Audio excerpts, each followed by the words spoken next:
counts. Right. So this is really technically my first time in Nashville. Absolutely love it. The energy here has been awesome. Super excited to be able to co-host this event with Chase. Appreciate that introduction, Chase. For those of you who don't know who I am, again, my name is Glen Shelton.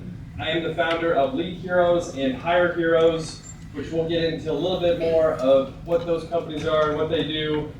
But first, I have this really big number up here, and I've already gotten a few questions from some individuals saying, what is this number? Well, what is this about? Well, it's the Seven Figure Playbook. We should be talking about a seven-figure number, right? So I have my 12-year-old said, can you read this number? He's like, $2,110,088.03. This number represents the total of Christian and I's biggest expense from 2024, from last year. Payroll? Don't ruin it. So, so before we get to what it actually is, if I gave you, or if Christian gave you $2.1 million, and you were to invest this in your business, how would you invest $2.1 million? Anyone want to throw something out? Facebook ads. Yeah, marketing, Lead Heroes, number one answer, there you go. Great answer. VAs. Great staffing, right? Absolutely. Bunch of different ways that you can invest in your business to help it scale, to help it grow. So, again, big reveal here. People, that's exactly what it was, right? So our staff, virtual assistants, employees, that was the total expense of what we spent on payroll in 2024. Now, in today's society, and what you'll see in the news, there's constant headlines of CEOs and big companies cutting payroll costs. And I think what has become quote unquote sexy from a public point of view is, how can you trim your payroll? How can you pay people less? How can you operate with less staff? While sometimes that can be true, I am constantly trying to grow this number. Since I first hired my first employee 10 years ago, I had a belief that the bigger this number gets, the more money my company can generate, the more revenue I can generate. And that has held true year over year, every single year for the past 10 years. So we're doing the opposite. We're trying to spend as much money as possible on payroll, on our staff, on people, because again, we believe that in order to grow, in order to continue to generate more revenue, we have to spend more on payroll. So, a moment of silence for my hair, guys.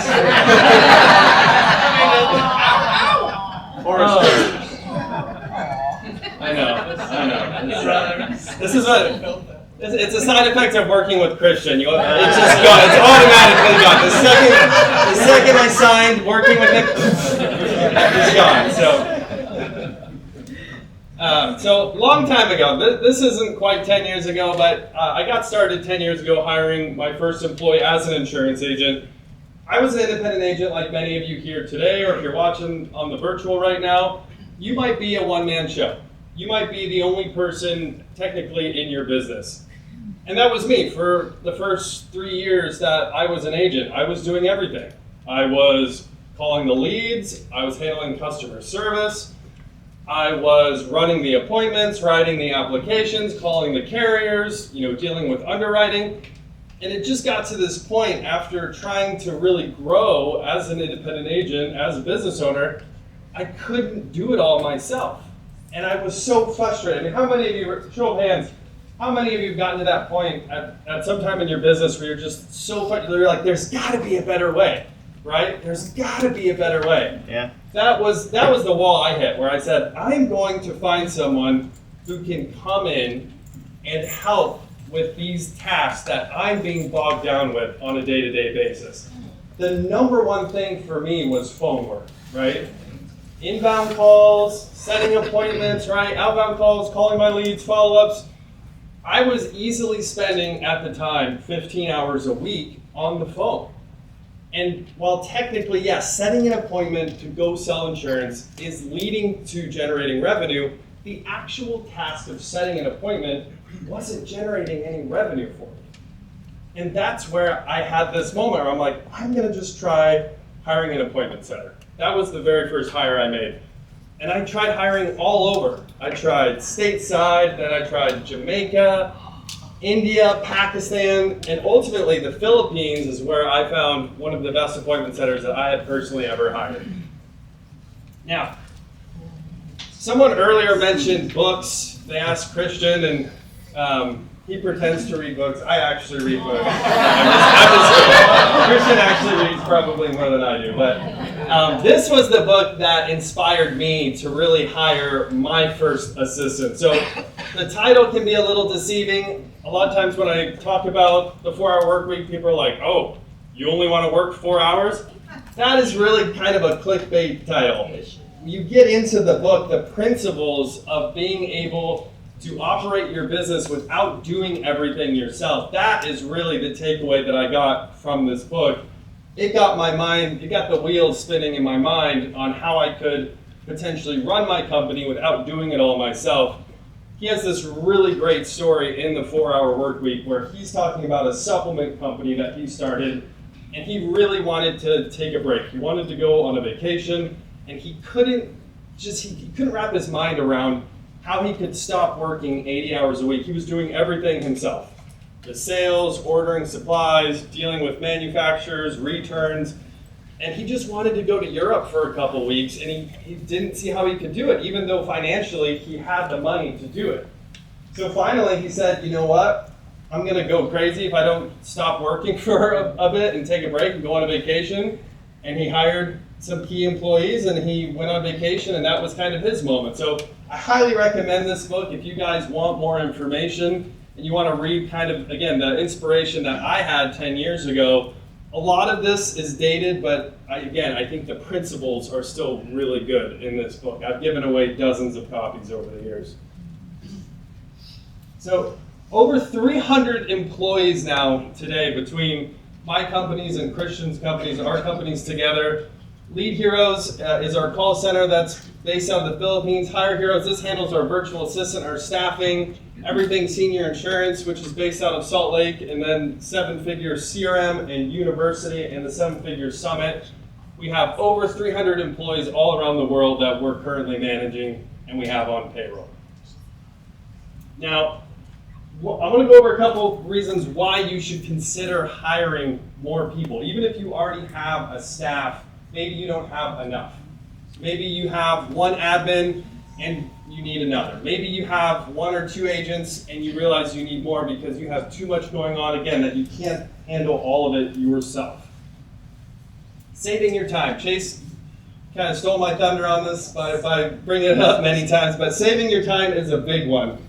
You have such limited time, right? We all have the same 24 hours in a day, the same 7 days in a week. There's only so much you can do during your week, right? Between your personal time with your family or other activities that you're doing, your time working, sleeping, eating, there's only so much time. So if you can hire someone to help you save time, that's a big one. Reducing stress, right? You're like Christian. When I met him and you're trying to work 18 hours to get ahead and do every single thing in your agency, that can be really stressful, right? Why not get more done and work less, right? That's the whole concept here, is getting even more done without stressing yourself out as much as you might have been. And then growing even faster. Another slide from Chase before that I thought was absolutely spot on. He had himself or yourself, right, doing it 100%, and then 5 people doing it at 50%, equaling 2.5 times what you could accomplish on your own. So even if they're doing, this employee you bring in, right, whether it's an LOA or an admin or an appointment setter, even if they're doing the job at 50% the capacity that you would be doing it, you can still grow faster. You can still have an ROI when making that payroll payment every single week, every single month. Now here's an activity, again, if you want to figure out what your time is worth. Some people really want to put a dollar amount on it. if you're making $100,000 a year and you just take the average of 40 hours per week, that comes out to roughly $50 per hour that you're grossing, right? If you're selling insurance, your time spent selling is worth roughly $50 per hour. If, again, as this continues to scale, you're earning more money every year, this number that you're essentially making on an hourly rate will continue to grow as well. So this is important as we continue on. I'm going to go through some other simple math equations here. So sometimes to calculate, how much time are you spending on certain tasks and what is that dollar amount honestly worth to you? When you have a true hourly number that it doesn't have to be perfect. You can kind of ballpark it, get a number that's close to what you really true your time is worth. Then you can kind of plug into some of these other math equations here where you're figuring out what a true accounting of your time looks like. Now, if you're looking at where to start, right? So if you're coming into this and you're thinking, okay, I know I have stuff that I'm doing. I don't know exactly how much time I'm spending on things that I could potentially delegate. You have to have a true accounting of your time. You have to understand where your time is going. And I'll be honest, I did this when 10 years ago when I really first started to get into this, and this came partially from the 4-hour work week. I didn't even know where my own week was going sometimes. And to tell you how applicable I think this is to everybody, I don't care if you make $100 million a year, I don't care if you make $10 an hour. Doing an accounting of your time is super important, and you're honestly going to have to continue to come back to this. Christian and I will sit down and we'll get on a Zoom call, and there's times we've spent hours going through this. Like, what are we doing? Like, what did we do last week? Why haven't we accomplished this goal? Oh, well, we have 5 different things we're trying to do at once. We didn't get to this thing. So doing an accounting of your time will really help you understand this limited resource of your time, where it's going. A quick story on this that I thought was kind of funny. So my 12-year-old son came to me about a month or two ago, and he said, Dad, his name's Remington, and he has a bunch of schoolwork. He plays basketball, friends, a lot of stuff going on in his life. And he's really frustrated about his schoolwork in particular. He's like, Dad, I don't have enough time to get my schoolwork done, plus go to basketball practice, games, hang out with my friends, all these things. I said, well, let's go through an accounting of your time, man. And he, as you can imagine, a 12-year-old, when his dad's trying to talk to him, just kind of gave me the eye roll, like, okay, Dad. And I sat him down and I said, okay, let's say you go to bed from this time to this time. I'll give you time to eat throughout the day. Okay, here's your practices, your games. Here's time to hang out with your friends, your family. And then let's talk about how much time you think your schoolwork should take you. And I literally went through it, and he was so frustrated because at the end, he's trying to think of anything he can throw in there, like, oh, well, you forgot about this chore, Dad. This takes 30 minutes. I'm like, okay, 30 more minutes. You still have 12 hours beyond everything we've already mapped throughout your week, where he still couldn't account for his time. I'm like, you're just goofing off. I'm like, let's be honest, you're just goofing off. So he wasn't excited about it. But again, I was thinking, man, this is literally applicable to everyone at all times, in my opinion. So Christian stole a little bit of this from me in his presentation. I'll have to go first next time, so that way I can steal from him. But he talked about 2 of these. So he talked about automate and delegate. There's a third, though, that is, in my opinion, one of the most important, and it's eliminate. If you are spending time automating and delegating things that aren't important in your business, in your agency, you're wasting resources, you're wasting potentially a key employee's time. And again, we already went over this, right? Time is a very limited resource. So you want to first, this is where you start. This is step number 1 in this process. After you've done an accounting of your time, whatever you think you can eliminate that's not mission critical, you need to get rid of. And then this continues to be an ongoing thing. You continue to eliminate what you can. What you can't eliminate, you try to automate. And what you can't eliminate or automate, you then delegate to a staff member or an employee or a virtual assistant that you hire that can come in and help you grow your business. And it's continuous. It just goes on and on and on. As you continue to grow, you'll have to go back through this over and over. So eliminate, old tasks. One thing that when I was putting together this presentation that I was thinking about, we'll do reoccurring meetings all the time. And there'll be times where we have a reoccurring meeting that's not really necessary any longer. And it's like, why are we doing this? Let's stop doing this. So that's just one example. But as you go through an accounting of your time, of your week, of your schedule, you can figure out what you can eliminate. Automation, there's so many great tools and softwares now, right? Go High Level, we have our own white labeled version of Go High Level at Seven Figure. It's Seven Figure CRM. Tons of awesome automations in there. But again, as AI and software continues to be developed, you'll see more and more tools that will allow you to automate your schedule and automate your day. So whatever you can automate will obviously save you time and save your employees time. You don't want to jump from, oh, I don't want to do this, maybe I can, or I don't have time to do this, I want to have a staff member do it, when you could potentially automate it, and now it's not taking up your time or your staff's time, but it's still getting done. So this is a very important step. And then delegate. So making sure, again, that if it's critical, you can't eliminate it, you can't automate it, someone else in your company, in the agency, is getting it done. So that way you can keep growing, keep moving forward. So again, now we're getting back to the math equation on your time, right? So you calculated your hourly rate of how much approximately your time's worth. So what is being wasted from a monetary point of view, if you really put it together?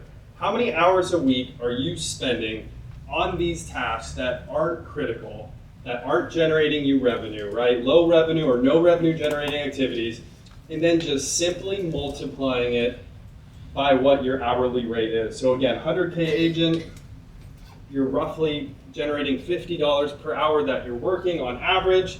You're essentially spending $2,000 of your time on tasks that aren't generating revenue or they're low revenue generating tasks. So, in this example, 10 hours a week, I was trying to compare this to when I was an agent, right? I was spending 10, 15 hours a week on the phone. That's a task that I didn't have to be doing, but I was doing. And this is a simple way of showing the essentially monetary loss that I had by continuing to do that task myself and not bringing someone in to do it. And again, as your revenue continues to grow as a business owner, if you become a seven-figure agent, which we all want you to be, now that loss continues to grow because your time is worth more. So if you continue to do something that you're not necessarily needing to do yourself, that could be eliminated, automated, or delegated, that loss will continue to increase as you continue to not essentially make your schedule more efficient, right? Make your time you're managing your time in a more efficient manner. Now, here's the part that I think most agents miss, most agency owners miss. I was talking again at the beginning, that mindset, the kind of ethos right now of I need to cut employees to lower my payroll costs so I save more money and I earn more money. Again, I'm looking at it from a completely opposite mindset. I know that if I can delegate more key critical activities to allow me to get to my highest revenue generating activities, then this will result in an ROI. I'm going to make more money by successfully delegating. And again, going back to that same math equation here, what does it look like if you're paying someone roughly $10 an hour, an average virtual assistant cost, and you're doing 10 hours a week, right? The phone calls like I was talking about, so 40 hours a month. Well, now I'm paying, yes, the $400 for that part-time work to that person for that one task, but by getting my time, right, and focusing on my actual revenue generating or highest revenue generating activity, now I'm netting more money. And again, the more revenue you're generating, the more time you can reallocate, the higher your return is. It's honestly simple math at the end of the day when you really think about it.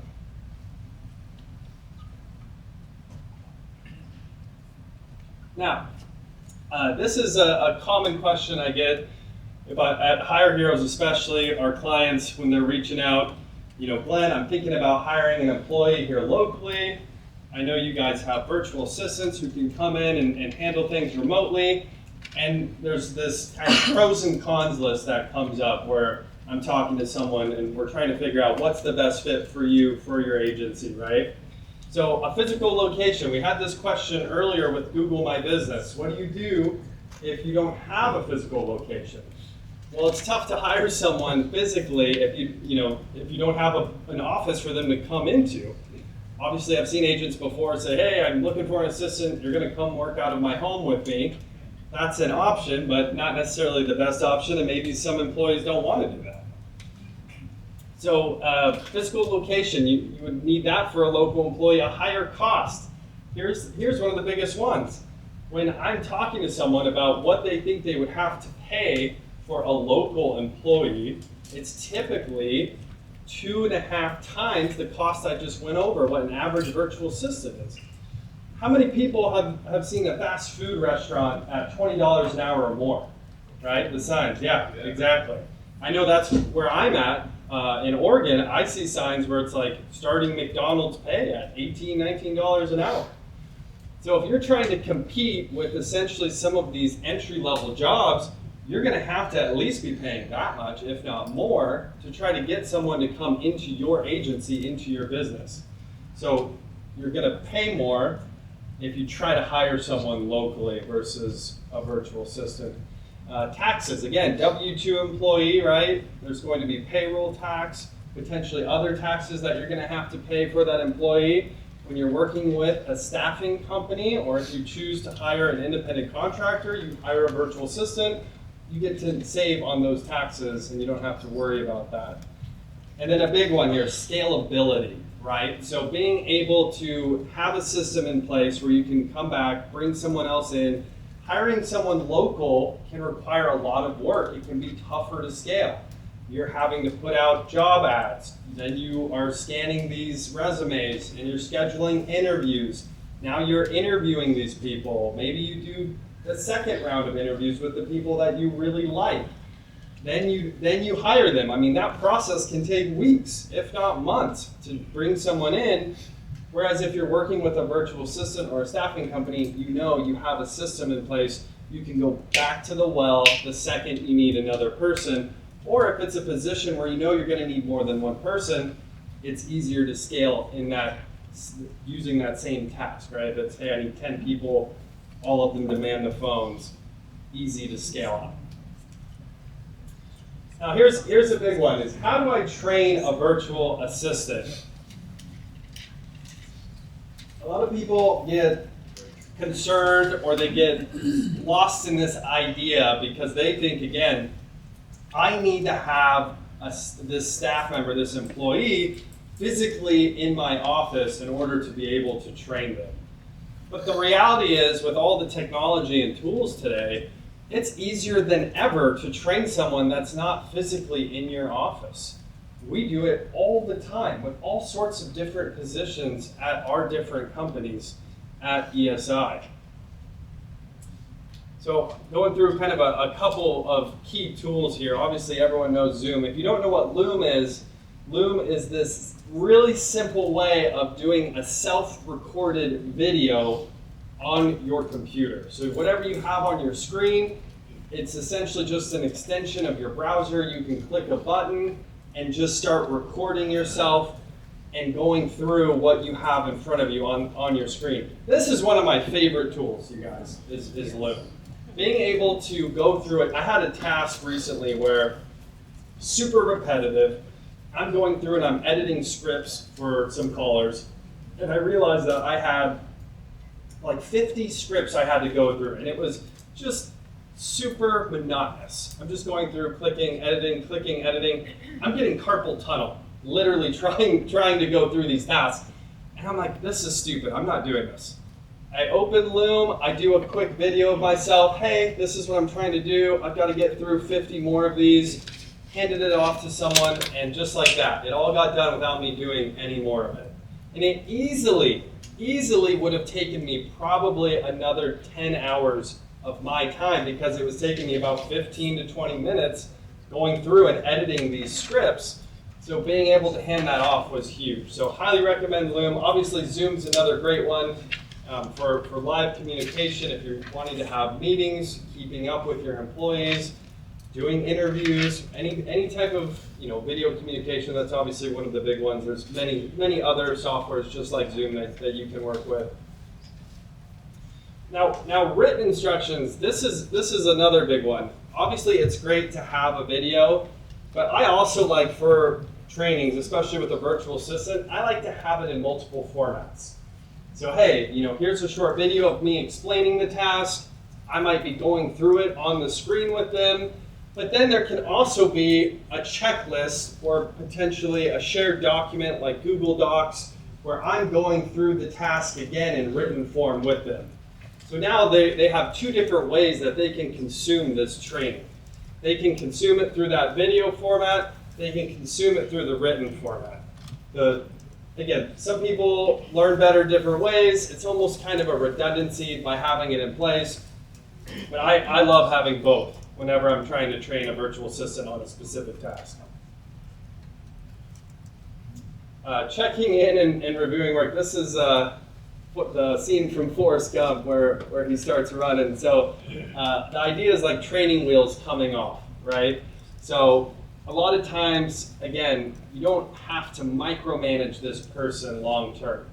Some agents historically that I've worked with have had trouble letting go of the task, even when it's already being delegated successfully. So my personal process, again, when I'm bringing a virtual assistant in, they're doing something that I need them to do, I will monitor them very closely for a short period of time, but then once I see that success, once I feel like they can do it without me constantly managing that process, I'm letting them go. I'm letting them handle it. Again, the goal of this whole thing was to get my time back anyways. If you are in such a controlling mindset that you have someone that comes in, you train them, they're doing it, and you're still involved in it, you've lost sight of the goal, right? The goal from the beginning was to get your time back. So at some point, you gotta let go, you guys. And again, as business owners, a lot of us are control freaks, right? We wanna control everything, right? We wanna control the whole process. Sometimes letting go is one of the hardest parts, but it's also one of the most satisfying things when it's being done without you being involved. Chase just mentioned this yesterday to me. He was talking about how he just had some employees hired that he didn't have anything to do in the whole process. That's a huge accomplishment. That is true growth, true scaling, right? He didn't have to take his time to interview and pick out which candidates would be best and hire them. He had that whole process done. He's letting go. He has that figured out. So I love that. Reoccurring meetings. So this, as Christian will tell you, this is some of my favorite things that we do on a week-to-week basis, is our reoccurring Zoom meetings. And as, again, sometimes it does feel monotonous to get on these reoccurring meetings. It's also a really, really, really good way of staying up to date, especially when you have this team atmosphere and it's a remote team. Getting on a call and being able to go through what is going on.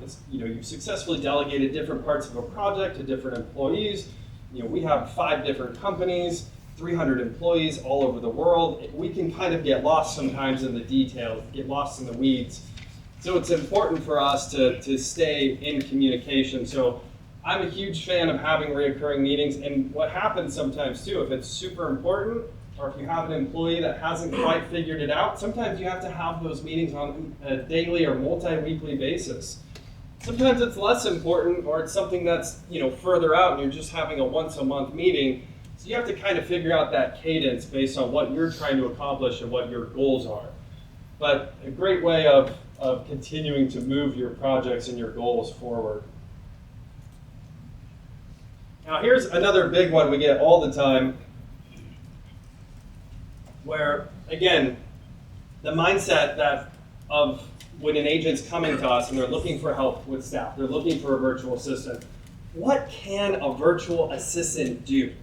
What can they actually do, Glenn? They're not here physically, they're not in my office, they can't file paperwork for me, they can't vacuum, they can't go to the store, they can't fold my laundry, right? That's the mindset that sometimes an agent will come to me with, and I'm like, okay, yes, like they're not going to teleport through your computer, right? They're not going to physically be in front of you virtually at the same time, but in 2025, guys, how much of your business is being ran virtually? I mean, most of us, it's the majority of our businesses. You know, so it's a really big list. So I put together some key ones for you guys. We also have 100 tasks. If you go to hireheroes.com, you can find this, but we have 100 tasks that a virtual assistant can do. So again, this is kind of a brainstorming idea where you can go and read these 100 tasks and get an idea like, oh, that's something I didn't think a virtual assistant could do. And we're going to get into some of those here in just a second. Now, something that Chase said earlier that I love, that I talk about all the time, is how a doctor runs their office. Whether we're talking about a medical doctor or a dentist, you know, if you were to call your doctor's office, how many of you are getting your doctor on the phone? Nobody, right? So why is it when your prospect or your client calls you, why do you think they have to get you on the phone? Right? I'm telling you, and some of you might disagree with that, but it's the same process. The doctor is the highest revenue generating employee at the office. His time is being protected by everybody at the office. The person at the front desk is handling the scheduling of appointments, you know, cancellations, helping get new clients in the system. Then the nurse is doing some of the qualification, right? Chase was talking about the needs assessment. The doctor's not doing that, right? So someone else was handling the needs and going through all that, getting the client prepped for him. When the doctor is actually coming in, it is just to do the highest revenue generating task that nobody else in the office can do. He is treating the patient, right? No one else is qualified to do that. Your agency works the same exact way. If you are the only licensed person, or maybe you have some LOAs that help, but you're handling some of the bigger cases, or however you're structured, right? By the time a prospect gets to you in your agency, you should be handling them just like a doctor. The highest revenue generating task, you are writing that application, maybe going through some underwriting with them, and then moving on to the next person. That is the doctor's analogy, in my opinion. They have optimized for efficiency their business model, and you can copy them.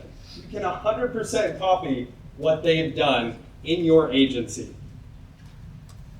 So getting back to the tasks. So what we did, we've gone through this several different ways with agents and agency owners. So rather than trying to get into some of the specific tasks, we tried to make this simple where what are the most common roles? So if you have someone that comes into your agency or into your business, what is some of the most common roles that they can jump into, and what are some of those tasks associated with those roles? So the first one, administrative assistant. This is your first hire, you guys. This is the first person essentially that I hired, right? The appointment center 10 years ago. This is someone that can come in and be like your virtual front desk person. They can manage your calendar. They can do outbound calls. They can answer inbound calls, customer service. If you have more than a few hundred clients on the books, you're probably getting quite a few inbound calls, people asking questions, a lot of the times really simple questions too, that don't have to be answered by you. So checking emails, right? Handling phone calls, calendar management. This was the first hire that I made. This is the first hire that I typically recommend for any agent or agency owner. It gets your time back, helps you stay more efficient, and just managing the counter. One of my favorite things, I was telling Christian this the other day, when I was in an appointment and I couldn't get out of that appointment in time for whatever reason, or if I started to run behind in my schedule, being able to have an admin assistant that I can just send a quick message while I'm in the appointment, hey, can you call Mrs. Jones? There's no way I'm making that 2 o'clock. And then they are able to reach out and either reschedule Mrs. Jones or just let her know that I'm running behind. That keeps Mrs. Jones happy and also eliminates me from having to walk out of my current appointment or try to make that call in my current appointment, which obviously would be really rude to who I'm presenting to right there and then. So this is one of my favorite ones. I don't care if you're brand new or you've been around forever. I'm a huge fan of the admin assistant. I think every single agent should have one. Now, support staff. So again, a couple different things that support staff can come in and handle for you. Notoriously, as an agent, I'd say most of us are pretty bad at managing our CRMs, right? Updating information when a client calls in, updating policy information if a client needs to be rewritten, updating contact information if a client moves, etc. The list goes on and on. I had a CRM as an agent. I did a really poor job keeping mine up to date.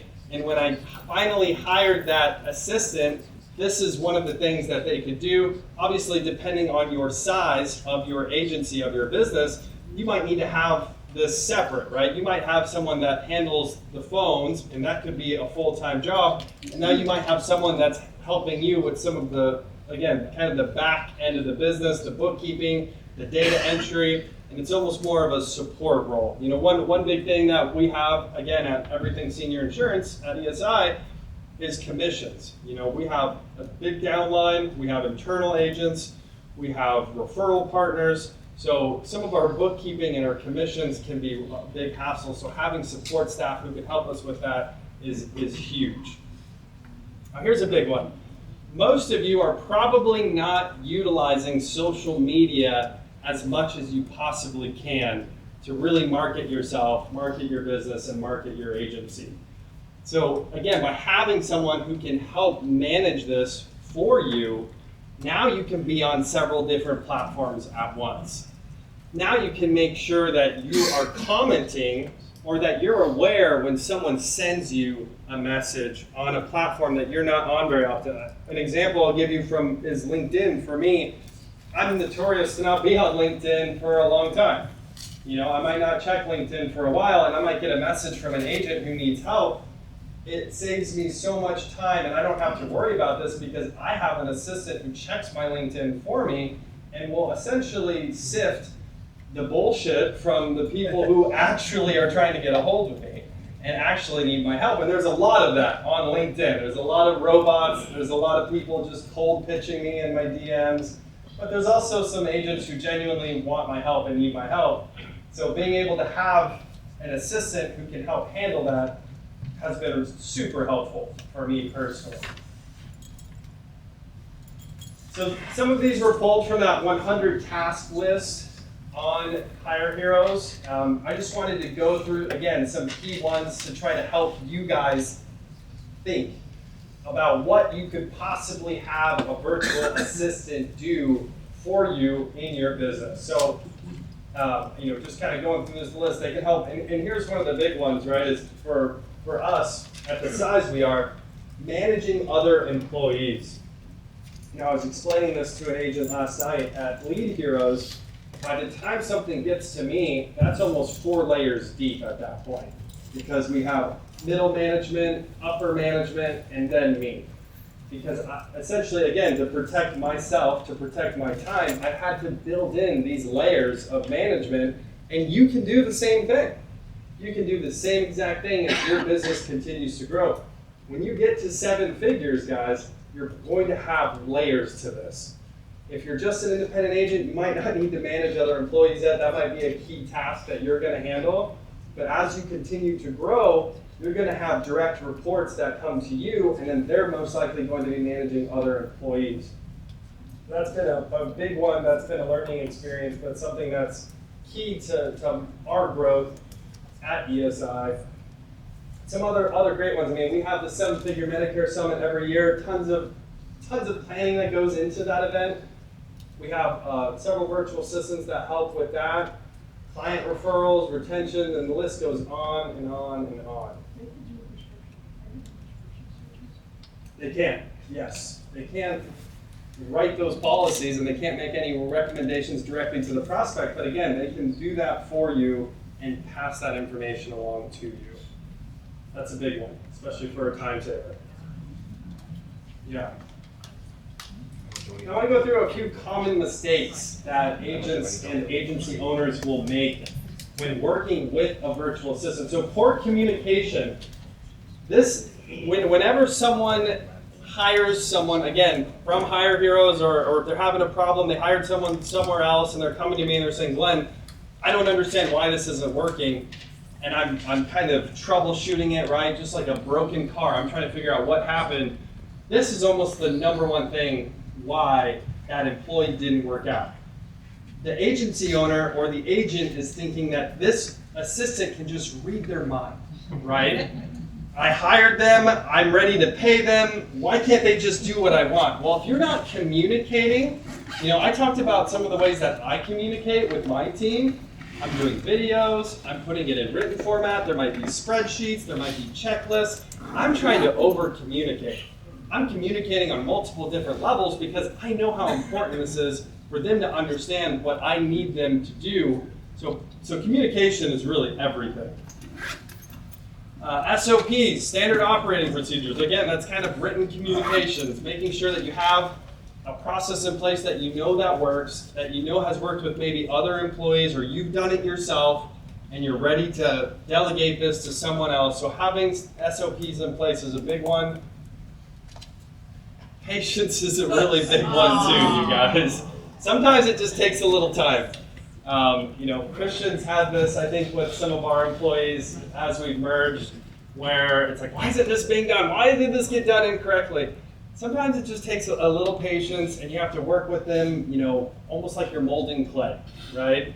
They'll figure it out. They're trying to learn something brand new. You might be throwing them something that's a little abstract. Maybe it's a piece of software that they've never worked with before, whatever it is. So sometimes we just need to be a little patient with our virtual assistants. And then not fully utilizing their time.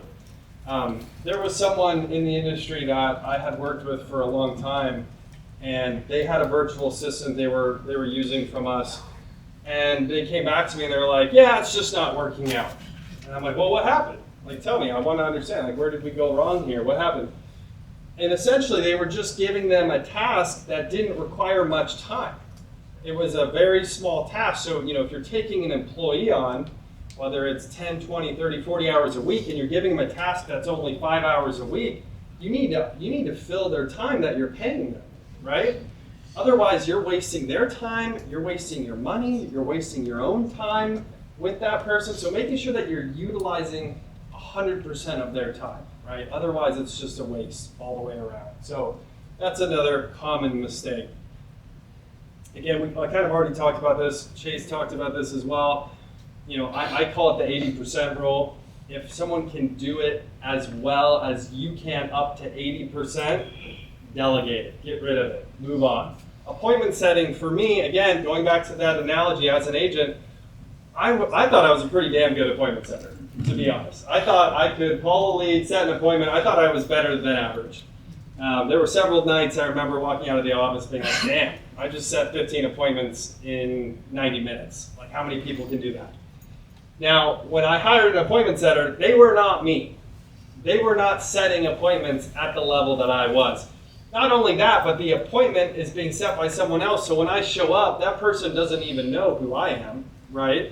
So it was probably at best 75 or 80%. But delegating it still got me all that time back.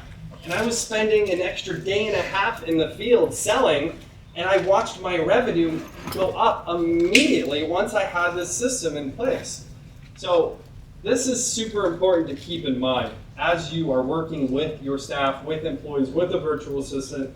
Even if it's not 100% as good as you doing it yourself, 75, 80% is great.